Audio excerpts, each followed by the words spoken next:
Erev Tov Rabotai, we are continuing with our Mishna Yomi, Masechet Eduyot. We're up to Perek Bet Mishnah Dalet. Today's Mishnayot should be Le'ilui Nishmat, Neria ben Svetlana, Ranbayev Eliyahu ben Burcha Israelov, Chana bat Miriam, Sason ben Rai, and Yoshua ben Shifra, Menuchatam began Eden, Amen. And Le'avdi ben Chaim Nechaim v'derefua Shelemav, Daniel Shonov ben Rosa, Betoch Sheikh Chulei Israel, and Dachlama Merav, Binyamin, Otzion Chai ben Dvorah. The Mishnah presents three laws in the name of the Tana Rabbi Ishmael. Shelosha Devarim Amar Rabbi Ishmael Lifnei Chachamim Bekerem B'Yavne. Rabbi Ishmael said three things before the sages in the study hall of the Sanhedrin that was called the Vineyard of Yavne. When the second temple was destroyed, the great Sanhedrin, the highest court, moved from Jerusalem to Yavne. Their study hall in Yavne was called the Vineyard of Yavne because the judges sat in rows that resembled the rows of vines in a vineyard. Rabbi Ishmael's first law, the law that follows, is presented in greater detail in Tvul Yom, chapter 3, Mishnah 2. Al betzat terufa shi nituna al gabei yarak shel teruma. If a beaten egg, the white and yolk mixed together, was put on top of a vegetable of teruma, shi chibur, there is an attachment between the egg and the vegetable that makes them a single item. Therefore, if a Tvul Yom, who is tameh on the level of a sheni, touches the egg, even if he does not touch the vegetable, it is as if he has touched the vegetable, making it a shlishi. The egg itself cannot become tameh from the Tvul Yom because the Tvul Yom is a sheni. In ordinary food, which is neither tiruma nor kodesh, does not receive tumah from a sheni. The vegetable, however, is tiruma, which if touched by a sheni becomes a shlishi. Rabbi Ishmael teaches that the egg and vegetable are considered one entity. Therefore, if a Tvul Yom touches the egg, it is as though he touched the tiruma vegetable itself, and he therefore makes the vegetable a shlishi. Now, the law of the Mishnah applies only to a beaten egg, which sticks to the vegetable. An unbeaten egg would not be considered attached to the vegetable because it slides off. V'maita kimin kova. However, if the egg was shaped like a helmet over the vegetable, the beaten egg was cooked, which caused it to harden and rise, forming a helmet-like dome over the vegetable, so there is a gap between them, and nachibu, there is no attachment between the egg and the vegetable. They are deemed separate items. Therefore, if a Tvul Yom touches the egg, the vegetable does not become tameh at all. Rabbi Ishmael's second law concerns shchiach. The Torah forbids a farmer to go back over an area of his field that was already harvested in order to cut down stalks that were missed there the first time. These overlooked stalks, which are called shchiach, must be left for the poor. And the following law is also recorded in Peah chapter 5, Mishnah 2. Now, when the Torah speaks of shchiach, it mentions a bundle of grain that was accidentally left in the field when the others were removed. This is in the book of Dvarim, chapter 24, verse 19. However, the sages learned from that verse that the law of shchiach also applies to stalks that were accidentally missed when the crop was being harvested.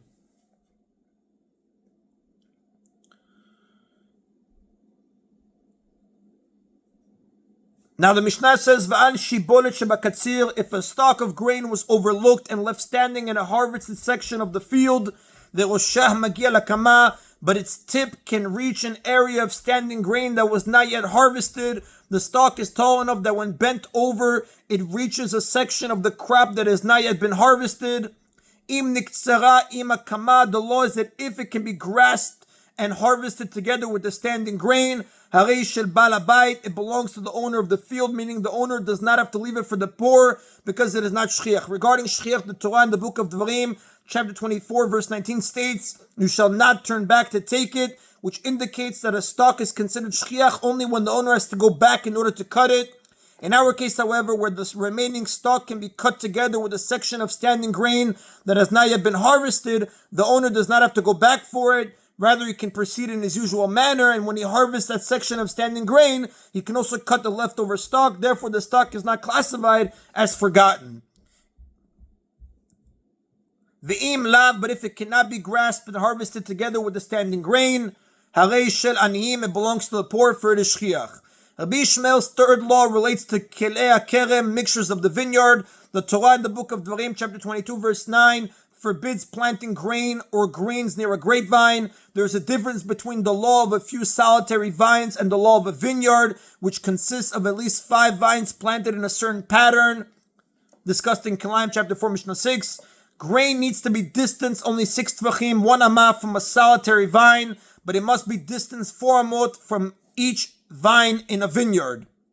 The following law is about an aris. This is a technical term that refers to a group of at least 5 vines that are draped over a wall or a trellis. Sometimes an arish is treated as a vineyard and sometimes as a series of solitary vines. Our Mishnah discusses a particular type of aris. If a small garden is surrounded by an aris, meaning 5 vines are planted in the garden and their branches extend over a wall that goes around the garden. The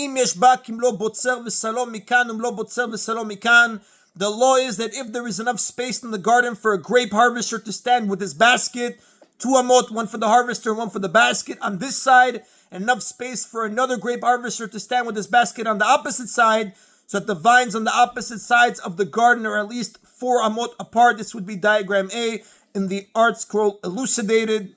Tizarea, part of the garden may be planted with grain. When the vines are positioned so far apart, they are not considered a vineyard. Rather, they are solitary vines. Therefore, planting grain in the garden is permitted, provided that the distance between the grain and each vine is at least 6 tvachim. For that is the minimum distance required between grain and a solitary vine. So it emerges that planting grain or greens is permitted anywhere within a square in the middle of the garden that measures 2 amot by 2 amot or more. Every point in the square is at least 6 tvachim away from the nearest vine, which is the required distance that must be kept between a solitary vine and a grain.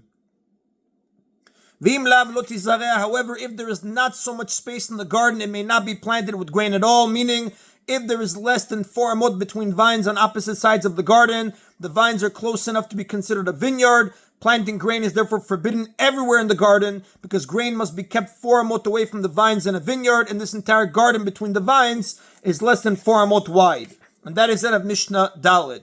Mishnah begins, Shelosha dvarim amru lifnei Rabbi Shmuel. 3 things were discussed in the presence of Rabbi Shmuel, meaning Rabbi Shmuel's students asked him what the law is in 3 different cases. But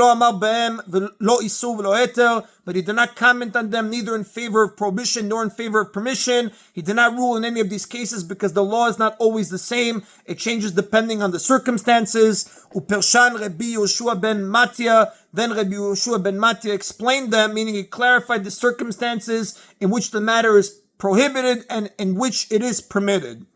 The Mishnah cites the 3 cases and Rabbi Yoshua ben Mattia's rulings in each one. The first case, Amefis Musa b'Shabbat, someone who pierces a boil on Shabbat, Im la'asot lah pe chayav. Rabbi Yoshua rules that if he intended to make an opening for it to which the pus would go out and air would come in, he is liable for doing forbidden work on Shabbat because he constructed an opening which is prohibited under the Menachah building. One of the 39 types of work forbidden on Shabbat is building. This work includes making an opening through which things will go in and things will go out. In the Mishnah's case, therefore, if the person wants the hole to remain open so that pus will keep draining out and air will keep going in to heal the boil, he is liable to the punishment for doing biblically forbidden work on Shabbat, as Tosfot explaining Ketubot, page 6b.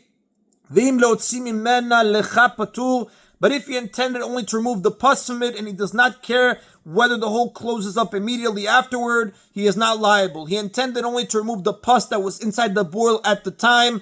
If the hole would close immediately afterward, it would not matter to him. So although he did in fact construct an opening through which things can go in and out, he is not liable because his intent was only to remove the pus and not to make an opening of any permanence. Since he is not doing the menachah for its positive purpose to make an opening, but only to avoid a negative situation to remove the pus, this is a melacha shenatzricha legufa, melacha that is not needed for its defined purpose. Such a melacha is not a biblical transgression. In general, a melacha of this type is permitted only according to biblical law, but is forbidden by rabbinic decree. In the Mishnah's case, however, where the melacha is done to prevent human suffering, it is completely permitted, as the Rav writes, and the Gemara says in Masechet Shabbat, page 107a. The second question, V'al atzad nachash b'Shabbat, someone who traps a snake on Shabbat, Rabbi Yoshua rules that if he is involved with the snake only so that it will not bite him, and he has no interest in using the snake for any purpose, patur, he is not liable for doing the melacha of trapping since he does not want the snake. This too is a melacha not needed for its defined purpose. The positive purpose of trapping is to obtain an animal, whereas this person does not want the snake at all. If he knew that the snake would not harm him, he would not bother with it. He is therefore not liable for having done the melacha of trapping. In this case as well, trapping the snake is entirely permitted because it is done to protect someone from the pain of a snake bite. But if he traps the snake so that he can use it for medicinal cure, or other positive purpose, he is liable for doing the melacha of trapping, since in this case, he does want the snake. The third question posed to Rabbi Yishmael involves the laws of Tumah. In some places, people would make pots by heating a hollow bowl of earthenware in an oven and then splitting the bowl in half to form two separate pots. The question is whether the pots can become tameh when they are still sealed, meaning before the bowl is split. Valefasin ironiot, sealed pots made by villagers. Shem teorot be'ol hamed. Rabbi Yeshua rules that they remain tahor when they are under the oil, the roof of a corpse. Utmeot b'masa hazav. But they become tameh through being carried by a zav.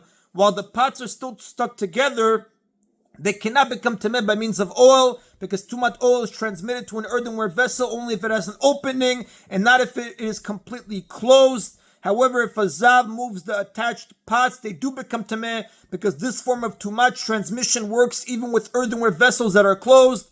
An earthenware vessel cannot receive tumah from its outside. The tumah must go inside it. Therefore, most sources of tumah, including the roof tumah of a corpse, cannot contaminate an earthenware vessel that is closed, because the tumah is unable to enter. A zav, however, can contaminate something merely by carrying or moving it without touching it.